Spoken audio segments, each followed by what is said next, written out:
우리 다 같이 경건함으로 하나님 앞에 예배를 드리도록 하겠습니다.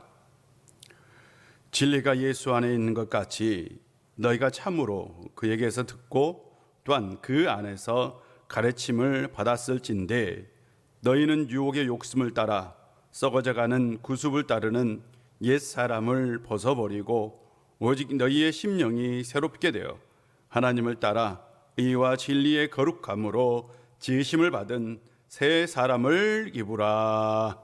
아멘. 하나님 아버지, 오늘도 우리 가운데 함께하여 이렇게 거룩하게 예배드릴 수 있도록 은혜 주셔서 감사합니다. 우리가 비록 하나님 전에서 예배를 드리지 못하고 각 가정, 각 초유소에서 예배를 드리지만 하나님께서 우리 가운데 이 시간 함께하여 영과 진리로 경건하게 예배드리게 하여 주시옵소서. 뿐만 아니라 이 시간 우리의 심령이 말씀으로 새롭게 변화되어 하나님을 따라 의와 진리의 거룩함으로 지으심 받은 새 사람이 될 수 있도록 우리 가운데 성령께서 친히 역사해 주시고 함께하여 주옵소서. 성령이여 이 시간 우리의 마음과 우리의 영혼을 붙들어 주옵소서. 예수님의 이름으로 기도합니다. 아멘. 찬송가 354장입니다. 찬송가 354장입니다.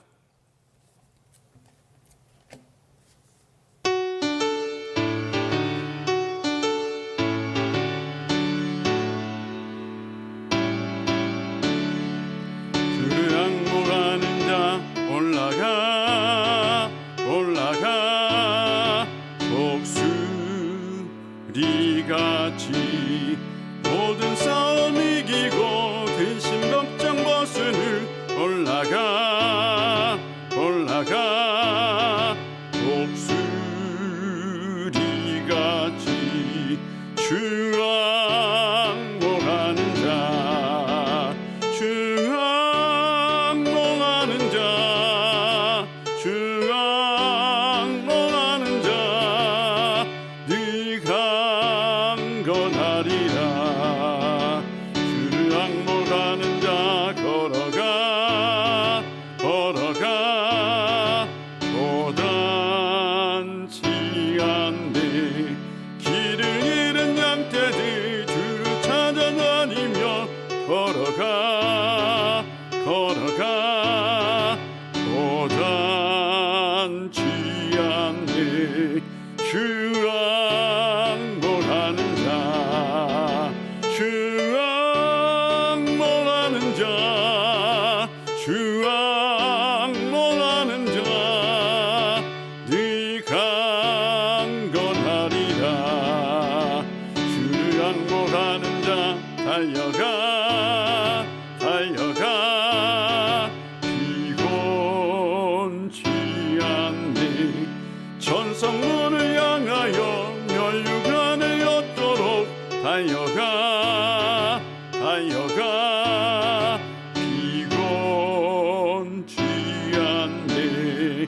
주 항복하는 자 주 항복하는 자 주 항복하는 자 네가 강건하리라.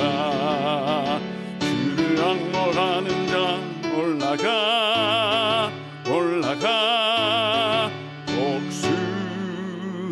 독수리같이 은혜 안에 뛰놀며 주의 영광 보리라. 올라가 올라가 독수리같이 주 항복하는 자 주 항복하는 자 주 항복하는 자 네가 강건하리라. 아멘. 하나님 말씀은 시편 67편입니다. 시편 67편입니다. 시편 67편 1절부터 7절까지 하나님 말씀 봉독합니다. 하나님은 우리에게 은혜를 베푸사 복을 주시고 그의 얼굴 빛을 우리에게 비추사 주의 도를 땅 위에 주의 구원을 모든 나라에게 알리소서. 하나님이여, 민족들이 주를 찬송하게 하시며 모든 민족들이 주를 찬송하게 하소서. 온 백성은 기쁘고 즐겁게 노래할지니 주는 민족들을 공평히 심판하시며 땅 위의 나라들을 다스릴 것임이니이다. 하나님이여, 민족들이 주를 찬송하게 하시며 모든 민족으로 주를 찬송하게 하소서. 땅이 그의 소산을 내어 주었으니 하나님 곧 우리 하나님이 우리에게 복을 주시리로다. 하나님이 우리에게 복을 주시리니 땅의 모든 끝이 하나님을 경외하리로다. 아멘. 하나님의 은혜가 오늘도 여러분 가운데 충만하시기를 주의 이름으로 축복합니다. 우리나라에 처음 들어왔던 언더우드 선교사가 이런 기도를 했다고 해요. 주여, 지금은 아무것도 보이지 않습니다. 주님, 메마르고 가난한 땅, 나무 한 그루 시원하게 자라오르지 못하고 있는 땅에 저희들을 옮겨와 심으셨습니다. 어떻게 그 넓고 넓은 태평양을 건너왔는지 그 사실이 기적입니다. 주께서 붙잡아 뚝 떨어뜨려 놓으신 듯한 이곳, 지금은 아무것도 보이지 않습니다. 보이는 것은 고집스럽게 얼룩진 어둠뿐입니다. 어둠과 가난과 인습에 묶여있는 조선 사람뿐입니다. 그들은 왜 묶여있는지 또 고통이라는 것도 모르고 있습니다. 고통을 고통인 줄 모르는 자에게 고통을 벗겨주겠다고 하면 의심부터 하고 화를 냅니다. 조선 남자들의 속셈이 보이지 않습니다. 이 나라 조정의 내심도 보이질 않습니다. 가마를 타고 다니는 여자들을 영영 볼 기회가 없으면 어쩌나 합니다. 조선의 마음이 보이지 않습니다. 그러나 저희가 해야 할 일이 보이지 않습니다. 얼마나 답답했을까요? 얼마나 힘들었을까요? 아무것도 보이지 않고 아무것도 할 수 없을 것 같은 그런 느낌이었을 겁니다. 사람들은 고집스럽고 어둠과 고통 가운데 있는데 그들에게 고통을 벗겨주겠다고 하면 오히려 의심하고 화를 낸다고 그렇게 얘기하니 얼마나 답답했을까요? 그는 이렇게 계속 기도합니다. 그러나 주님, 순종하겠습니다. 겸손하게 순종할 때에 주께서 이 일을 시작하시고 그 하시는 일을 우리들의 영적인 눈이 볼 수 있는 날이 있을 줄 믿나이다. 믿음은 바라는 것들이 실상이요 보지 못하는 것들의 증거니라고 하신 말씀을 따라 조선의 믿음의 앞날을 볼 수 있게 될 것을 믿습니다. 지금 우리가 황무지 위에 맨손으로 서 있는 것 같사오나 지금은 우리가 서양 귀신, 양기자라고 손가락질을 받고 있사오나 저희들이 우리의 영혼과 하나인 것을 깨닫고 하늘나라의 한 백성, 한 자녀임을 알고 눈물로 기뻐할 날이 있음을 믿나이다.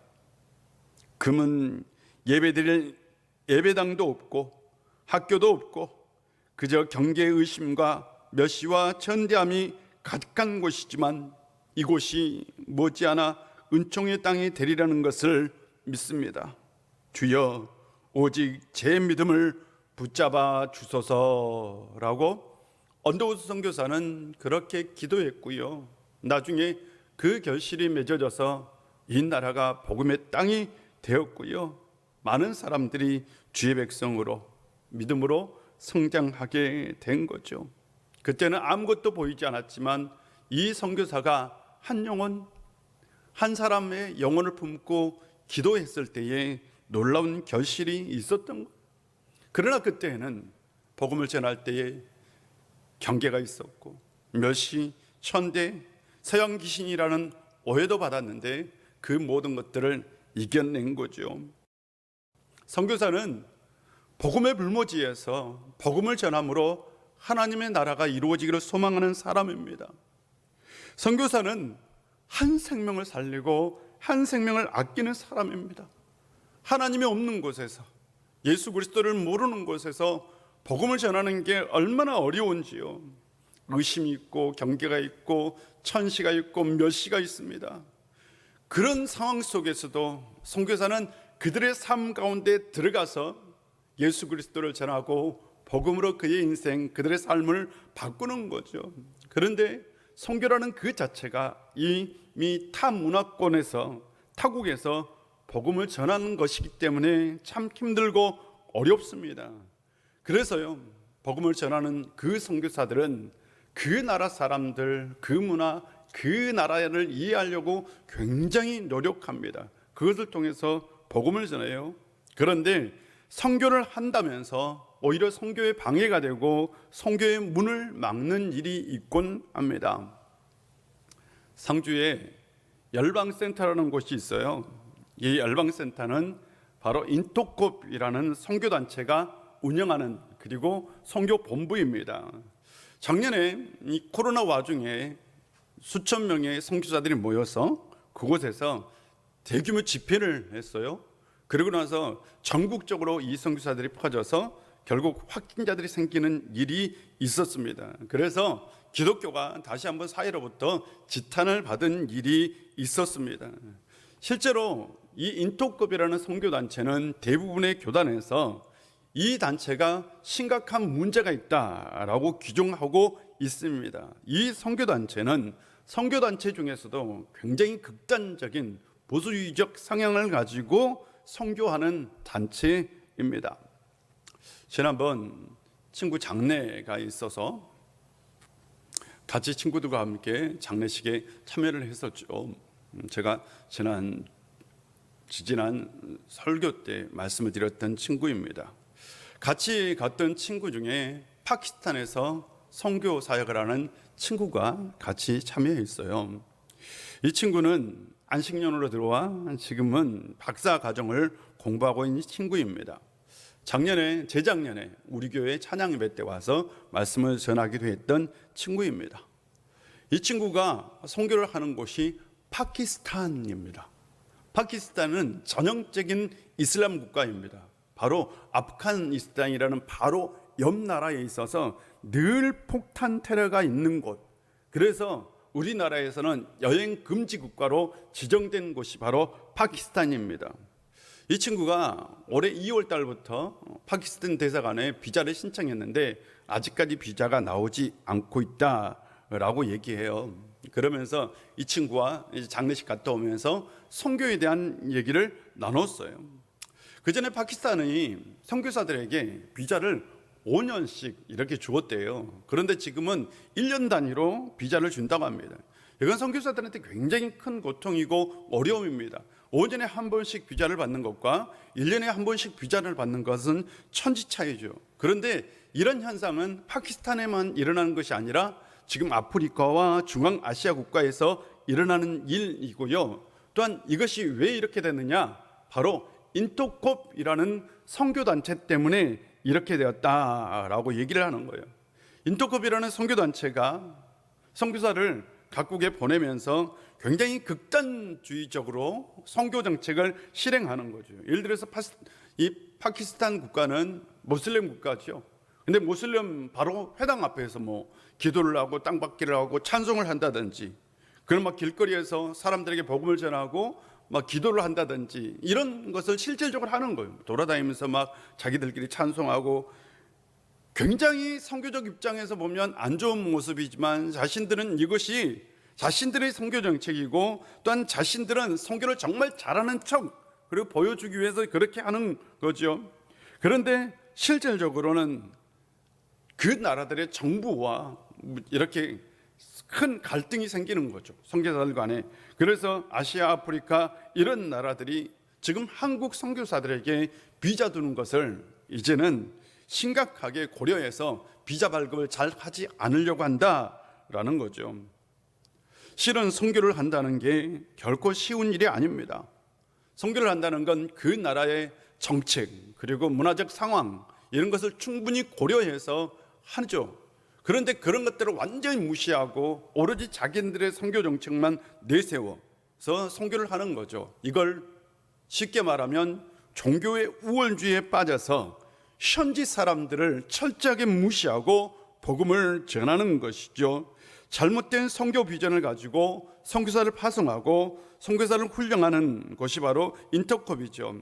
실제로 인터콥 같은 곳에서 파송한 한국 선교사들이 선교 현지에서 많은 문제를 일으키고 추방당하는 경우가 종종 있습니다. 선교사가 종교적 우월주의를 가지고 선교를 해서는 절대로 안 됩니다. 이런 일이 발생했을 때는 실제로 현지에서 오랫동안 선교를 해서 오랫동안 선교 터전을 다졌던 이 선교사들에게는 한순간 그 선교가 무너지는 것을 초래한 결과를 낳기도 한다고 합니다. 선교라는 것이 결코 쉬운 게 아닙니다. 굉장히 어려운 것이죠. 그 나라가 어떤 정책을 가지고 있는지, 그리고 그 나라의 환경이 어떤지, 그리고 어떤 요소를 파악하면서 선교를 해야 하는지를 고려하는 거죠. 열방의 복음을 전하는 것, 이 세상에 하나님을 모르는 나라에 하나님의 복음을 전하는 건 결코 쉬운 일이 아닙니다. 특별히 이 친구는 혈액형이 정말 독특한 혈액형을 가지고 있어요. 우리나라에서 아주 독특한 혈액형을 가지고 있는 RH-형 혈액형도 독특한데 그 중에서 더 독특한 혈액형을 가지고 있는 친구가 바로 이 친구입니다. 만약 파키스탄에서 총을 맞았거나 부상을 당해 병원에 가면요, 이 친구는 이렇게 수혈을 받을 수 있는 길이 없어요. 그런데도 이 친구는 그 병원 시설이 열악한 파키스탄에 가서 복음을 전하겠다, 또 다시 들어가겠다라고 얘기합니다. 자신이 져야 할 짐이고 자신이 전해야 할 복음이고 자신의 소명이라고 말하는 걸 보면서 야, 선교사로서 참 바른 가치관 그리고 대단한 열정을 가지고 있다라는 느낌을 가졌습니다.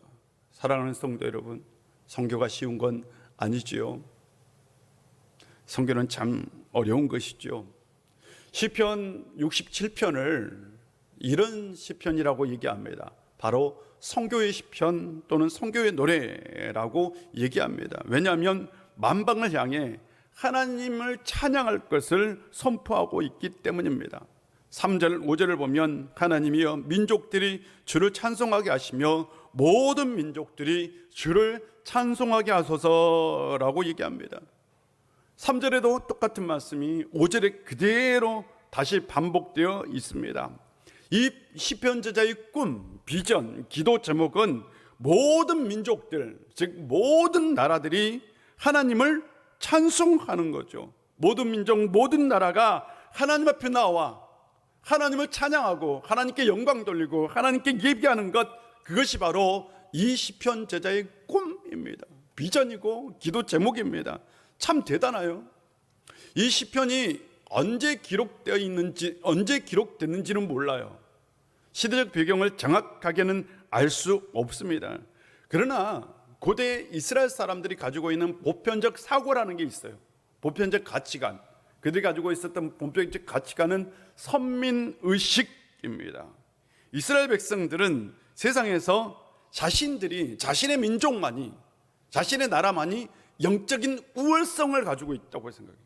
종교적 우월주의, 영적인 우월주의에 빠져 있었어요. 그들은 영적 우월주의에 빠져서 이방인들에게 복음을 전하는, 하나님 나라를 전하고 하나님의 말씀을 전하는 걸 경계했어요. 오히려 경계하고 오히려 배타적인 생각을 가지고 있었어요. 하물며 자신들을 지배하는 헬라나 노마에 대해서도 이방이라는 시각을 가지고 그들보다 자신들이 훨씬 더 우월한 민족이고 우월한 영적인 것을 가지고 있다라고 생각을 했어요.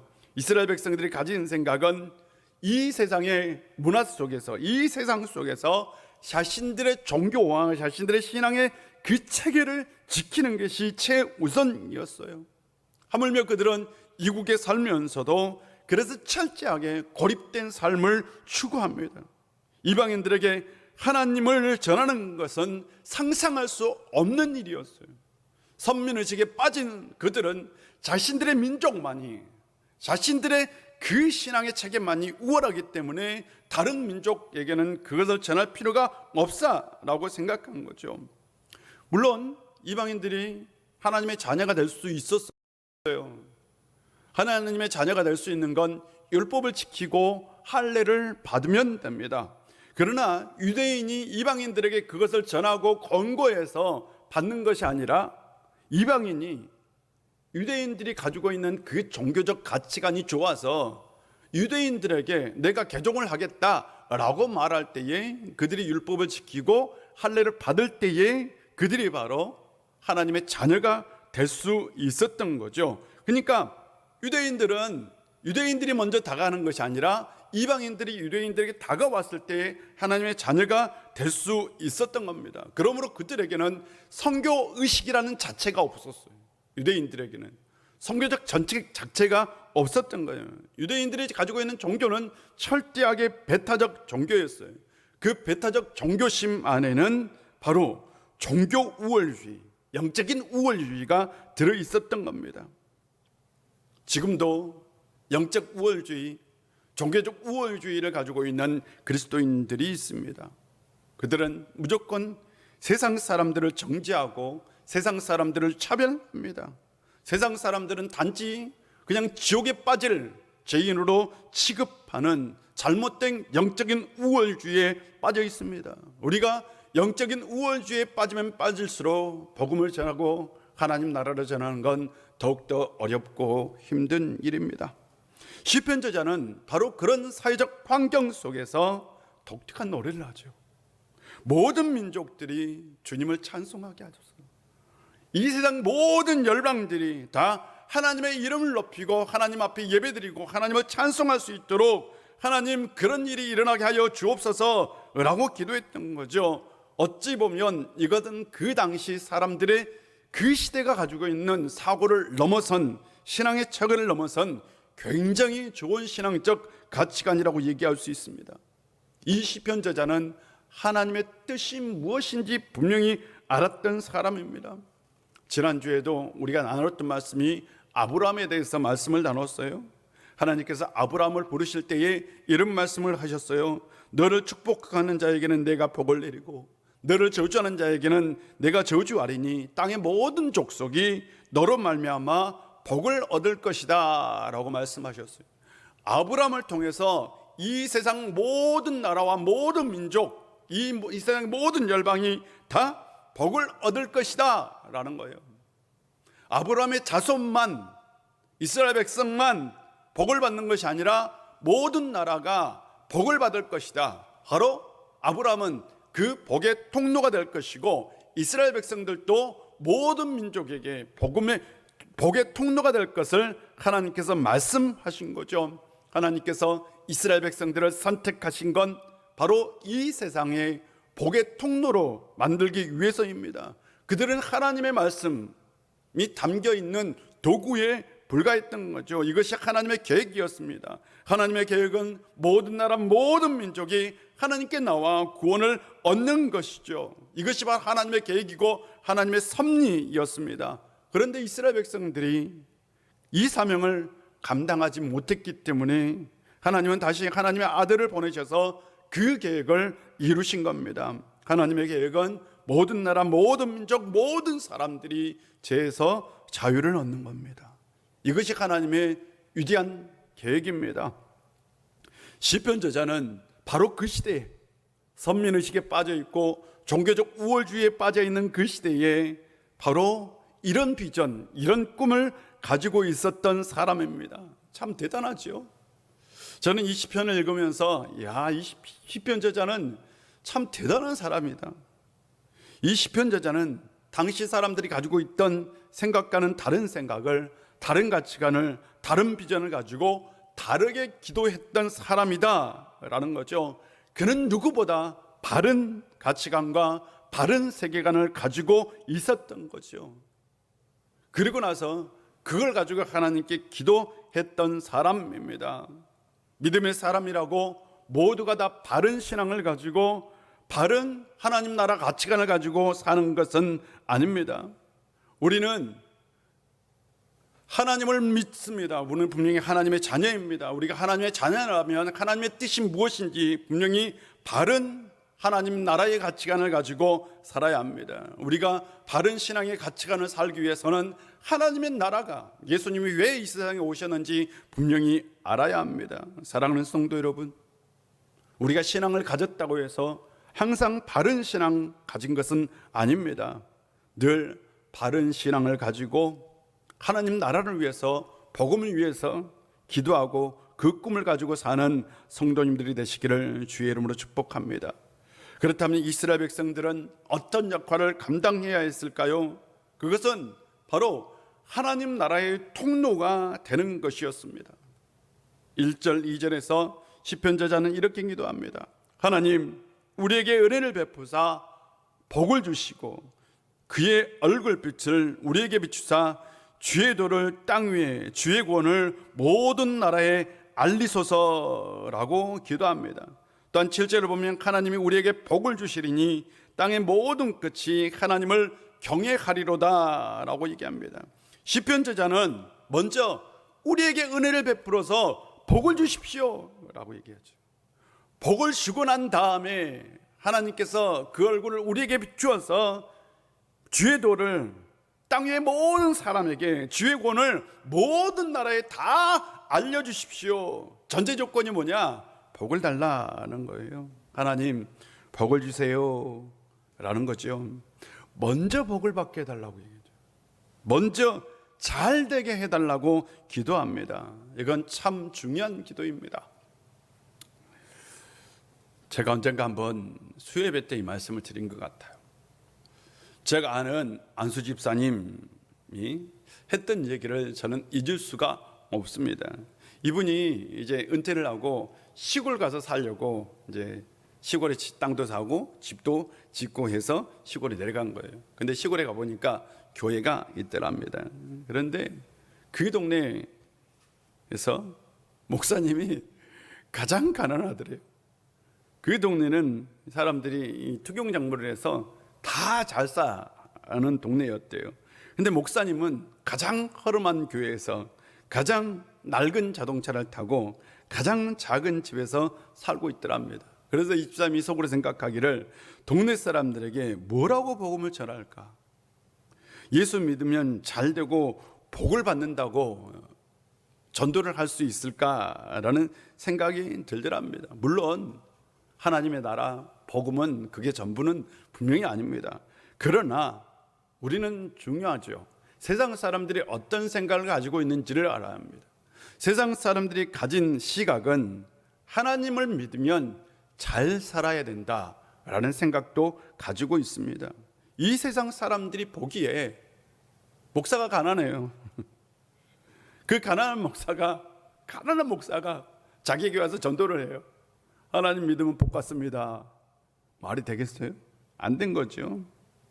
도시교회가 후원해준 그 원금으로 겨우 연명하는 그 시골 교회 목사가 잘 사는 동네 사람들에게 전도를 한다면 그것이 전도가 먹히겠습니까? 라고 저에게 반문을 하는 거예요. 그 집사님이. 목사가 찌질하게 가난한데 그가 전도한다고 전도가 되겠습니까? 선교사가 찌질하게 가난한데 사람들에게, 그 나라의 사람들에게 선교를 하면 선교가 되겠습니까? 라는 거죠. 실은요, 전도에도 어느 정도 힘이 있어야 된다라는 것을 얘기했던 거죠. 저는 오늘 시편 제자의 기도가 그런 의미에서 참 의미가 있다라고 생각합니다. 이 시편의 시대적 배경을 제가 알 수 없다라고 분명히 말씀을 드렸어요. 그러나 이 시편이 굉장히 오래전에 기록된 건 맞죠. 이스라엘은 고대의 큰 나라는 아닙니다. 강대국도 아니에요. 오히려 바벨론에게 멸망당한 나라였고요, 나중에는 로마의 속국이었던 나라입니다. 초라한 나라예요. 어떻게 보면 가난한 나라예요. 힘이 없는 나라예요. 힘이 없는 가난한 나라가 가진 종교, 그 종교가 과연 힘이 있겠는가라는 거예요. 만약 유대인들이 로마 사람들에게 하나님의 율법을 전한다면 과연 그들이 힘이 있겠는가라는 것을 한번 생각해 볼 필요가 있습니다. 물론 나중에는 놀라운 복음의 역사가 일어나긴 합니다. 복음을 전하기 위해서 먼저 복을 달라고 한 기도는 그런 의미에서 참 의미가 있습니다. 하나님, 내가 복을 받는 모습을 세상 사람들이 보게 하여 주옵소서라는 기도이죠. 실제적으로 성령의 역사에서 매우 중요한 것이 있어요. 선교 역사를 유심히 2000년 동안 선교 역사를 우리가 공부해 보면 아주 쉽게 관통하는 게 있는데, 부강한 나라에서 가난한 나라로 복음이 전해졌다는 거예요. 이건 우리가 무시할 수 없는 사실입니다. 기독교 역사에서 바울의 선교와 로마 복음화는 굉장히 중요한 역할을 차지하고 있습니다. 성경에서 기록되지 않는 제자들의 복음 전도가 있어요. 예수님의 12제자는 바울과 달리 대부분 서편 로마 쪽으로 가서 복음을 전하는 것이 아니라 동편 바벨론 쪽으로 가서 복음을 전했어요. 선교의 역사, 기록되지 않는, 성경에 기록되지 않는 선교의 역사를 보면 예수님의 12제자 대부분의 사람들, 나중에 베드로는 달라요. 대부분의 사람들은 바벨론, 지금의 바벨론, 나중에 인도까지 가서 어떤 기록은 중국까지 복음을 전했다라는 기록까지 있습니다. 왜 그 당시 그렇게 바벨론 쪽에서 복음을 전했느냐? 실질적으로 유대인들이 가장 많이 살았던 지역이 바벨론 지역입니다. 그러니까 서쪽보다는 동쪽에 훨씬 유대인들이 많이 살았어요. 그 당시 유대인이 굉장히 많이 살았던 지역은 이집트와 바로 동쪽, 바로 바벨론 땅입니다. 그래서 바벨론 동쪽으로 가서 복음을 전하는 것이 제자들에게는 그만큼 편했던 거예요. 그러나 바울은 달랐어요. 바울은 로마 쪽, 서쪽으로 가서 복음을 전합니다. 강대국으로 간 거죠. 힘이 있는 나라로 간 거죠. 그리고 나서 나중에 이 복음이 로마의 삽시간에 퍼지고요. 나중에 로마가 기독교가 국교가 됩니다. 그리고 나서 세계 종교가 되고, 세계 종교가 다시 유럽의 종교가 되고, 그리고 나중에 아메리카의 종교가 됐죠. 유럽과 아메리카가 세계를 이끌어 나가는 부자의 강대국 되었어요. 그러고 나서 그들이 복음을 세상 곳곳에 전하는 역할을 합니다. 물론 강대국이 했던 정치적 역할들은 우리가 분명히 다시 한번 다른 시각으로 바라볼 필요는 있지만, 선교 역사적 관점에서 보면 분명한 것은 부강한 나라에서 가난한 나라로 복음이 흘러 들어갔다라는 것은 부정할 수 없는 사실입니다. 가난한 나라에서 부강한 나라로 복음이 흘러 들어가는 경우는 거의 흔치 않았다라는 거죠. 그런 의미에서 하나님 복을 주십시오, 저의 삶 가운데 복을 주시고 이 나라에 복을 주십시오 라는 기도는 참 바른 기도입니다. 우리는 이 나라가 선교적 사명을 감당하기 위해서 더 잘 사는 나라, 더 강독이 되도록 기도해야 합니다. 우리가 더 믿는 사람이, 교회가 더 복을 받을 수 있도록 위해서 기도해야 합니다. 그냥 교회가 단순히 잘 살고 큰 교회가 되는 것이 아니라 선교적 사명을 감당하기 위해서, 또한 내가 단순히 잘 살고 성공하는 것이 아니라 선교적 사명을 감당하기 위해서 하나님 복을 주십시오 라고 기도해야 하는 거죠. 우리가 하나님의 복을 받아야 합니다. 우리가 이 세상의 악한 방법으로 복을 받는 것이 아니라, 부자가 되고 성공한 삶을 사는 것이 아니라 선한 방법으로, 하나님의 방법으로, 하나님의 복 주심으로 우리는 더 큰, 더 놀라운 삶의 그 지경을 넓혀 가야 합니다. 그것을 통해서 우리는 더욱더 복음을 전할 수 있습니다. 시편 저자는 우리가 분명히 어떤 존재로 살아야 할 것을 기도합니다. 우리는 열방의 복음을 전하는 통로가 되어야 합니다. 다른 사람에게 복음을 전하는 통로가 되어야 합니다. 그 통로가 되기 위해서 시편 저자는 복을 주옵소서라고 기도했던 거예요. 무조건 복을 달라라고 기도한 게 아닙니다. 이 세상 모든 나라가, 모든 민족이 다 주님을 찬송할 수 있도록 저에게 복을 주십시오, 이 나라에 이 민족에게 볼 주십시오 라고 기도했던 거예요. 틀림없이 하나님께서 그렇게 기도할 때에 여러분의 기도에 응답해 주실 줄로 믿습니다. 중요한 건 우리는 늘 복음의 통로이고 복음의 도구라는 사실입니다. 우리가 복음의 통로로 복음의 도구로 살아갈 때에 하나님께서 우리에게 복을 주실 줄 믿습니다. 그 믿음을 가지고 오늘도 살아갈 수 있는 성도님들이 되시기를 주의 이름으로 축복합니다. 기도하겠습니다. 아버지 하나님, 오늘도 우리 가운데 함께해 주시고 은혜 주셔서 참 감사합니다. 아버지 하나님, 우리가 하나님 안에서 맡겨진 사명을 잘 감당하기 위해서 복을 받아야 합니다. 우리에게 복을 주옵소서. 우리가 복음의 통로가 될 수 있도록, 하나님의 나라의 통로가 될 수 있도록 우리에게 더 큰 복을 허락하여 주옵소서. 오늘도 우리 우일의 모든 권속들 이 무더위 가운데서도 자신들의 신앙을 잘 지켜나갈 수 있도록 도와주옵소서. 예수님의 이름으로 기도합니다. 아멘. 우리 찬송가 508장 찬송하겠습니다. 찬송가 508장입니다.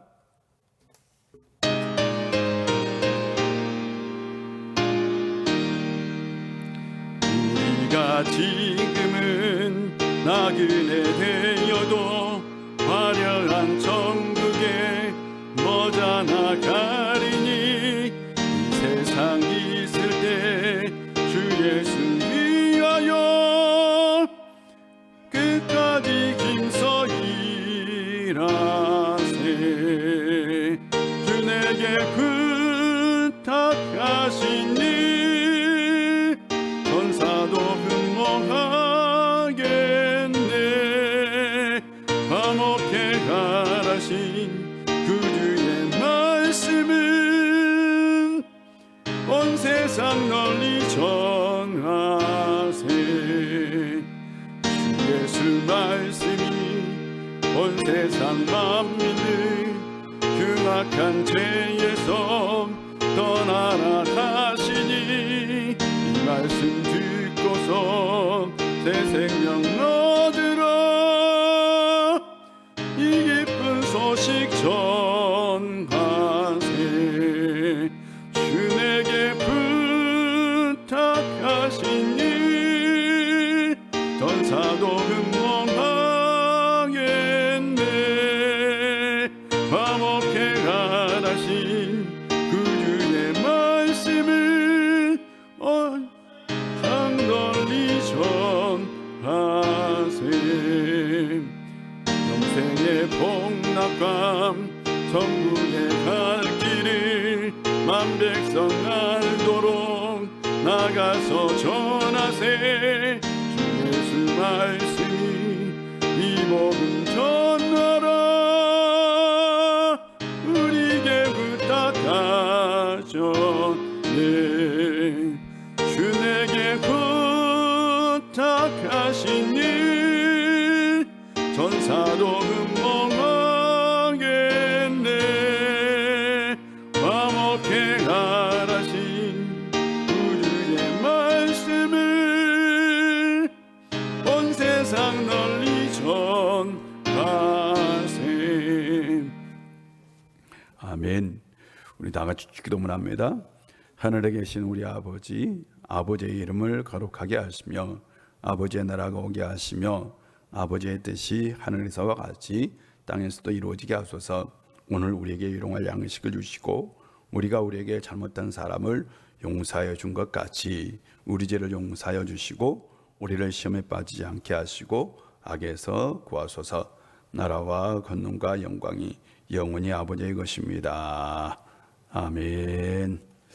계속해서 가정에서 예배드리지만 우리 다 같이 한 5분이나 10분 정도로 계속해서 기도했으면 좋겠어요. 그 자리에 앉아서 교회를 위해서 기도해 주시고 이 코로나가 빨리 잠잠해질 수 있도록 위해서 기도해 주시고 또한 우리 우일교회가 이 일로 인하여 타격받지 않고 오히려 더욱더 우리가 기도하고 신앙으로 바르게 세워질 수 있도록 기도해 주시고 우리 우일교회 성도님들 신앙이 흔들리지 않도록 위해서 기도해 주시고, 또한 온라인으로 예배드리지만 그 예배를 통해서 하나님의 큰 은혜를 받을 수 있도록 위해서 꼭 기도해 주시기를 부탁드립니다. 또한 이 더위에 우리 성도님들 건강 지켜주시고 보호해 달라고, 또한 어렵고 힘든 분 하나님께서 그 능력으로 함께해 주시고 온전히 회복시켜 달라고 우리 다 같이 기도하는 시간을 갖겠습니다.